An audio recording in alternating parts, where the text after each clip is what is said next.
ظلم ہے۔ اب اگر تو چاہتا ہے کہ عدل کو قائم کرے تو تجھے ان لوگوں کا مقابلہ کرنا ہوگا جو عقیدہ توحید میں گھپلے کر رہے ہیں۔ یاد رکھ میرے دوست، یہ علماء حق جو تیرے سامنے عقائد توحید کے تحفظ کے لیے محنتیں کر رہے ہیں، یہ دراصل مولا کے لیے زمین کو ہموار کر رہے ہیں، اس لیے کہ مولا کے ساتھ مل کر عدل کو قائم کرنے کا ایک طریقہ یہ ہے کہ لوگوں کے عقیدہ توحید میں خلوص ہو۔ اللہ کے جتنے صفات ہیں ان کے اندر بھی ان کے اندر خلوص موجود ہو، اور تمام وہ عقائد جن کا تعلق رب العزت کے ساتھ ہے ان میں بھی ان کے اندر کوئی گھپلا موجود نہ ہو۔ اب اگر کوئی علی رب کے نعرے لگائے توجہ ہو رہی ہے میری بات؟ تو ذرا مجھے فرمائیے ہم کتنے رب مانے؟ عقیدہ تشیع کیا ہے؟ ابھی آپ سے قبلہ تقوی صاحب فرما رہے تھے نا کہ تشیع کی حفاظت کرنا ہے اور مدارس کی ذمہ داری ہے کہ وہ تشیع کی حفاظت کریں۔ تو بتائیے ہم تشیع کی حفاظت کرتے ہوئے کتنے رب مان لیں؟ الحمد للہ رب العالمین، یہ رب العالمین کتنے ہوتے ہیں؟ ایک ہوتا ہے یا کئی ایک ہوتے ہیں؟ چلو دو ماننے میں تو کوئی حرج نہیں نا، تین نہیں مانتے، دو تو مان لیں۔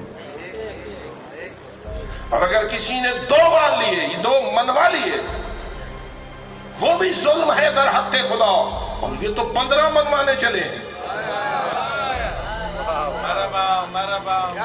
تیرے سامنے ہیں ان لوگوں کے خطابات جو جہاں صیغہ جمع قرآن میں استعمال ہوا ہے اور اللہ کہتا ہے انا اعطینا کل کوثر، تو وہ کہتے ہیں ہم نے عطا کیا ہے تجھے کوثر۔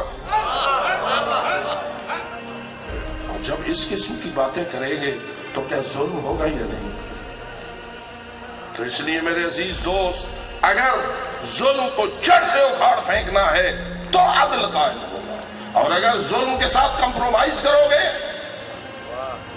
تو لِيُقِيمَ النَّاسُ بِالْعَدْلِ والا خطاب شرمندہ تعبیر نہ ہوگا۔ اس لیے ہم یہی آج کر کے مجلس کو ختم کر رہا ہوں، اے اہل ایمان، اگر جشن میلاد قائم آل محمد منانے چلے ہو جس نے کہ عدل کو اس زمین پر قائم کرنا ہے، تو ان کی تشریف آوری سے پہلے ہی اپنے عقائد کو پاک رکھ، اپنے نظریات کو پاک رکھ۔ یہ تو فقط علمی پاکیزگی ہے، حق تو یہ ہے کہ تیرا دل اتنا پاک ہو جائے کہ سوائے مولا کے تیرے دل میں کسی کی جگہ ہی نہ ہو،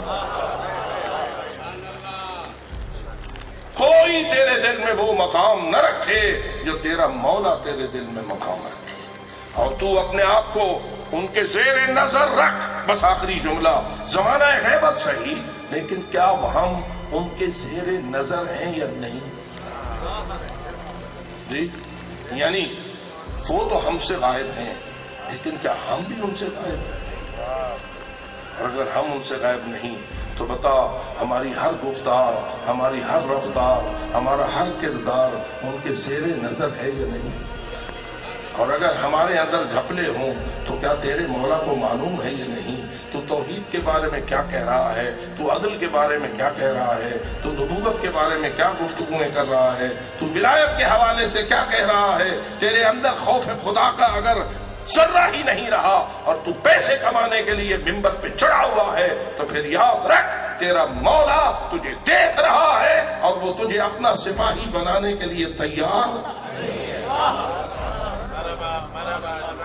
اس لیے ہم سب کا فریضہ ہے کہ ہم مولا کے اعوان و انصار اور ان کے غلام بننے کے لیے اپنے عقائد کو بھی پاک رکھیں، اپنے کردار کو بھی پاک رکھیں، اپنی گفتار کو بھی پاک رکھیں، اپنے رزق کو بھی پاک رکھیں، اپنی سوچ کو بھی پاک رکھیں، اور ویسے بنے جیسے کربلا والے تھے، ایسے سپاہی بنے کہ امام کہیں چلے جاؤ اور جواب آئے مولا یہ تو 70 مرتبہ زندگی ملے یا 1000 مرتبہ زندگی ملے، آپ کے قدموں کو چھوڑا نہیں جا سکتا۔ اور یہی وہ لوگ ہوتے ہیں کہ جن کو امام آسمان کی طرف انگشت کا اشارہ کر کے کہتے ہیں او حبیب یہ ذرا اپنے جنت کا مقام دیکھ لو، او زہیر یہ اپنی جنت کی جگہ دیکھ لو۔ اے مومنو، خداوند تعالیٰ سے یہی التجا کرتا ہوں رب العزت ہمیں ظلم کا دشمن بننے کی توفیق عطا فرمائے اور عدل کا خوگر بننے کی توفیق عطا فرمائے۔